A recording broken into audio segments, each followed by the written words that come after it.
উনি আল্লাহর পক্ষে নাস্তিকের সাথে লড়বেন আর নাস্তিক আল্লাহর বিপক্ষে লড়বে। সময় দেওয়া হয়েছে জুমার সালাতের পর ভর দুপুরে 2টা। ঠিক সময় নাস্তিক এসেছে, হাজার হাজার মানুষ এসেছে, আসে নাই ইমাম আবু হানিফা। নাস্তিক তো রেগে মেগে আগুন, আমার সময় দিয়ে উনি আসে নাই কেন, আসে না কেন?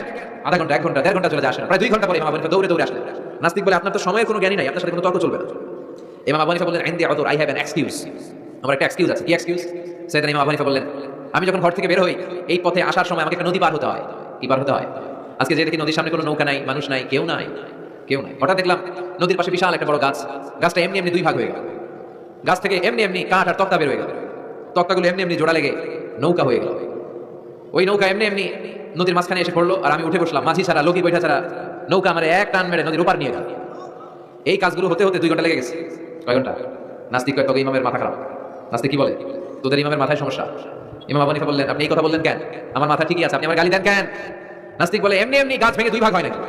এমনি এমনি করাত ছাড়া গাছ কেটে তক্তা বানানো যায় নাকি? এমনি এমনি মিস্ত্রি ছাড়া তক্তা লাগিয়ে নৌকা হয়? এমনি এমনি মাঝি ছাড়া নৌকা চলে নাকি? সেদিন ইমাম আবু হানিফা বললেন, এই তো আপনি লাইনে চলে আসছেন, এখন আপনাদের বুঝাইতে খুব সুবিধা হবে। এমনি এমনি নৌকা হয় না, তক্তা হয় না, এমনি এমনি গাছ কেটে 2 ভাগ হয় না, তাহলে আকাশটা কেমন করে এমনি এমনি হলো? এই জমিনটা কেমন করে এমনি এমনি হলো? দ্বিপ্রহরের জলজলের সূর্যটা কেমন করে প্রতিদিন দিনক্ষণ টাইম ঠিক করে সকালে পূর্ব দিক থেকে উঠে পশ্চিম দিকে ডুবে যায়? কেমন করে আকাশ থেকে বৃষ্টি নামে এমনি এমনি? কেউ যদি এটা না করে এমনি এমনি, কেমন করে পৃথিবী সৃষ্টি হয়? নাস্তিকের ঘুমন্ত বিবেক এবার জাগ্রত হয়েছে, এবার সে চোখ মেলে তাকিয়েছে। সেজন্য পৃথিবীতে এখন নতুন এসেছে, সে নতুন করে আবার পৃথিবী দেখতে লাগলো। তাই তো সুবহানাল্লাহ হবে না? তাই তো এমনি এমনি তো কিছু হতে পারে না। There should be someone who is controlling everything. একজনকে থাকাই লাগবে যিনি মহাবিশ্ব নিয়ন্ত্রণ করছে। চিল্লায় বলেন, যিনি কে?